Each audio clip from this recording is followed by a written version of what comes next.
It's the final week of the regular season and the Bucks and the Celtics are headed into the playoffs as the teams to beat. Hello and welcome to another massive edition of Fox Sports Lab NBA. I'm your host, Ben Dixon. Joining me as always, the NBA experts, Jaymz Clements and Heverin. Welcome, boys. Hello, Dicko. Good to be here. No load management with this team. We're on deck as always. I got to play 65 games just to get on this show.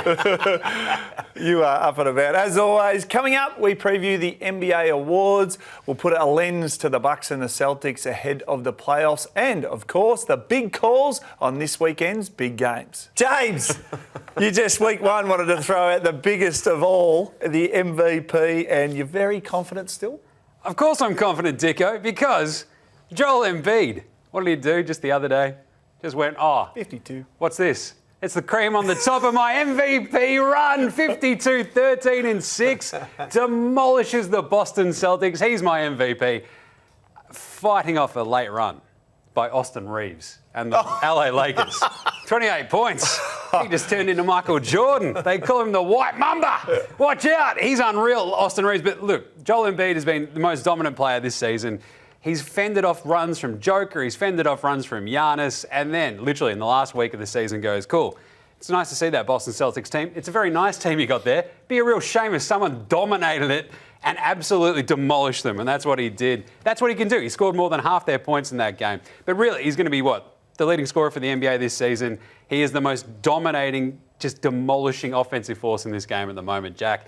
He's my MVP, by I'll be the point of difference then. I'm still with Giannis. My guy's putting up video game numbers. He's unguardable and he carried this team in the early part of the season without Chris Middleton. So he's probably not going to win it, but I'm with Giannis. I have been pretty much all season long. I love when you disagree. All right, now let's move to the sixth man of the year. Who do you have? Emmanuel quickly. I don't think you're going to disagree with me on this one, James. The Knicks are one of the great stories of this season. He's been superb. He's having a breakout season. I can't see anyone getting past him. I've still got to go with Malcolm Brogdon. Oh, of course you do. I'm real sorry there, Jack. Look, Emmanuel quickly, sixth manual they want to call him.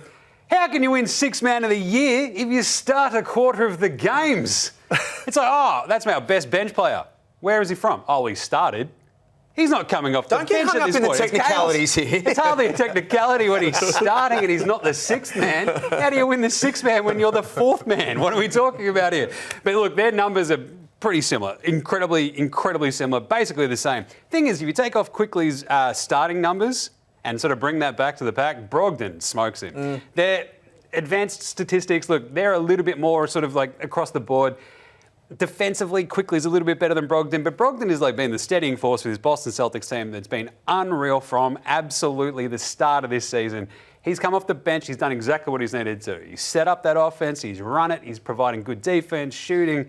And look, Boston have been incredible all season. Like the Knicks, we saw them sort of start off here and there, quickly sort of warmed him to his role. I've got to go Brogdon.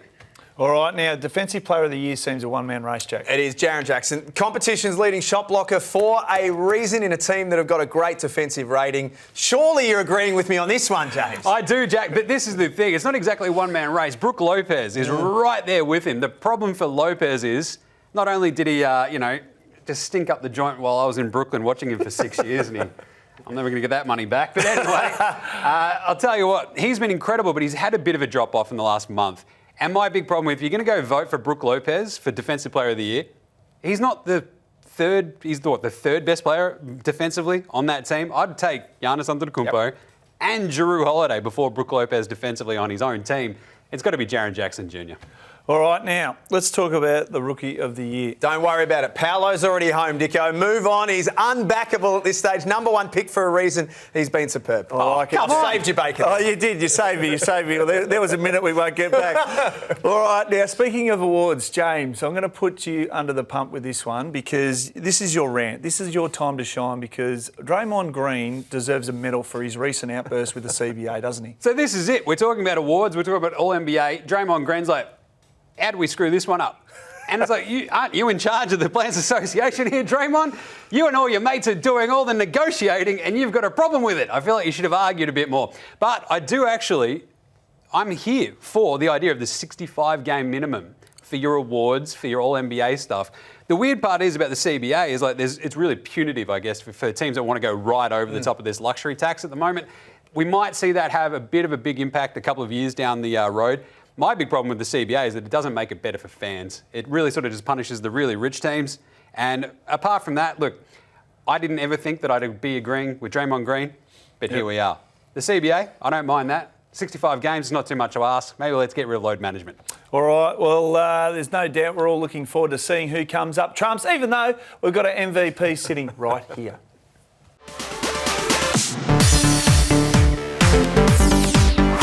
We're heading into the playoffs, and this is the time of the year when the starting fives come up big. No more load management, no more minute restrictions. It's all about the guys that you trust. So, James, let's talk about the Bucks. Brook Lopez, yes or no? Is he in this starting five come playoff time? Well, this is the thing, Jack. You've got an Defensive Player of the Year candidate who has been played off the floor before in playoff series. This is chaos, isn't it? And if you look at some of the numbers, digging into the Bucks starting lineups this year, you see when they sort of do go small, they actually really just absolutely gooses their offense, even though Lopez does provide shooting and the bit of the rim protection. Look, I think most of this is going to come down to matchups during the playoffs, right? If you've got a big man that you need to counter with Lopez, say like Joel Embiid, say like even Bam Adebayo, but when you do have sort of get to that nitty-gritty part, we saw it when they played Phoenix, when you just go small and go, hey, that's right, we'll just put our best player at centre. Giannis Antetokounmpo. Imagine dropping Giannis at the five and going, that's okay. And that's how they won the actual finals in 2021, right? So it blows the doors off teams when you have Giannis there in the middle, to the point where I think at the moment it's 11.9 points per 100 possessions when they're actually out there together without Lopez there. But if you put Lopez on there, the big clincher for the Bucks this year is a healthy Chris Middleton, right? Yes. If you play him, you can mix and match on the perimeter a bit more. You can actually maybe cover Lopez's lack of mobility just that little bit better. So it's all going to be matchup dependent. I think we're going to go Jrue Holiday, maybe Grayson Allen or Pat Connaughton. That's the question. Yeah. Chris Middleton, and of course Giannis and then Lopez. You might throw Jay Crowder in there as well. But look, it's going to be fascinating to see how the Milwaukee Bucks dice and slice this lineup. Nice to have options, isn't it? That's our look at the NBA title favourites.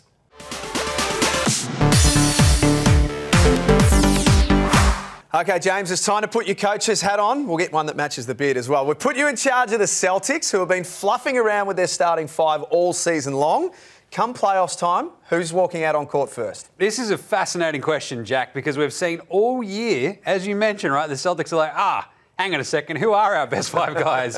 And like injuries have not helped that, right? Like Time Lord Robert Williams has been in and out, but it does feel like Derek White, Marcus Smart, Jaylen Brown, Jason Tatum, and maybe Al Horford in place of Time Lord. Like, if you want to go with that big one and have Time Lord there next to Horford and downsize, the big question for me is it Marcus Smart or Derek White? Who's more important to this team? Yeah. And defensively, I think we've seen White be absolutely awesome all year. And if you do run up against, say, Giannis Antetokounmpo in the playoffs, the Celtics will be the 2 seed, Milwaukee will be the 1 seed. That's an Eastern Conference Finals. What do you do then? Do you throw Grant Williams in there, Jack? What do you think? Maybe. I mean, he's got a proven track record, but he's been a little shaky this year. Just quickly on Smart and White, they might start the game together. Do they finish the game together? That's the question, right? Like, can you trust Smart down the stretch? And we've seen them bench White to disastrous results. Yes. Where it's like, just play the best lineup you have. I think White is part of that best lineup. I do think the best lineup they can come up with is the small lineup. And when you have White, Smart, Brown, Tatum and Horford, you got to trust Horford up against Giannis. The problem is, if you play the Sixers in the second round, you got to go big with Robert Williams, right, to try to combat Joel Embiid. We saw them this week. They got smashed by Embiid to the tune of 52 points. But it's going to be a massive sort of headache, I think, for Joe Mazzulla. Well, whatever way you look at it, the Celtics are going to be mighty hard to beat, that's for sure. Basketball is theatre. Acrobatics, drama and poetry. Basketball is everything. That's why we've made a betting brand for basketball fans. That's better. Chances are you're about to lose.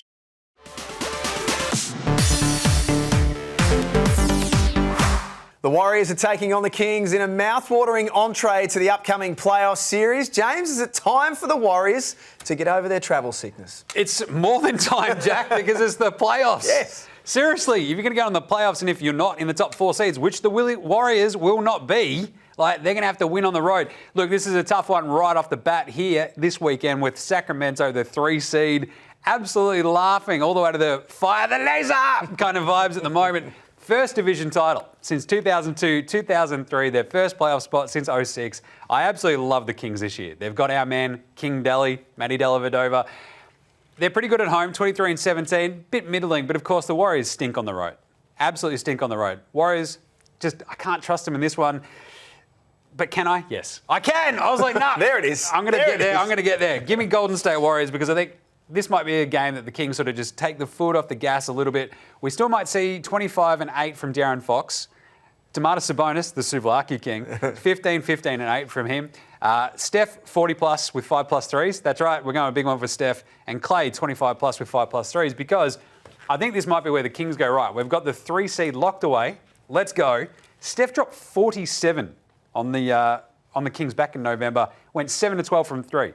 Not only that, just before that in October, he dropped 7 to 12 from 3 on them again. So I'm loving this. Give me a massive Steph game and a big Warriors win over the Kings. But the Kings might get them in the playoffs if that ends up as a matchup, 3-6. I think they definitely will. Last time the Kings made the playoffs, these iPhones didn't exist. All eyes will be on this one come Sunday.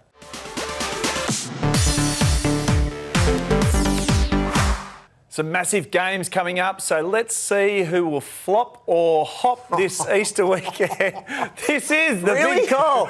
Some of my finest week, let's be honest. All right, let's start, James, with the Suns and the Lakers. This is a potential playoff preview, and we get to see Kevin Durant up against LeBron James. Who do you fancy? I love this. A bit of finals rematch from the late teens. This is so good. Suns unbeaten with KD in the lineup. I love this matchup. You've got the Lakers, third best defensively since the All-Star game. They're absolutely tearing it up. But this is just such a great matchup, Jack, because you've got KD, you've got LeBron, you've got Chris Paul, you've got Devin Booker, you've got DeAndre Ayton, you've got Anthony Davis, and of course, the real MVP this year, Austin Reeves. It's exciting times, but look, I love this. I think the Suns pull out this win because they really do get a chance to dent this Lakers playoff run. So give me KD for 30-plus points, Booker for 30-plus points, LeBron with a 28-8 game. AD has been absolutely tearing it up. He had a run of 4 games where he went over 37 points in a 5-game stretch. Incredible stuff. Give me 30 points and 12 rebounds for him as well. But they're just a little bit lacking in terms of depth, and the Suns win that one. What do you reckon, Jack? I thought you might have snuck some dimes in there for your multi for LeBron. He had 11 dimes the other day to go with his 40 points. Winning form is good form. I say that a lot. I like the way the Lakers are going at the moment, so I've got the Lakers winning this one.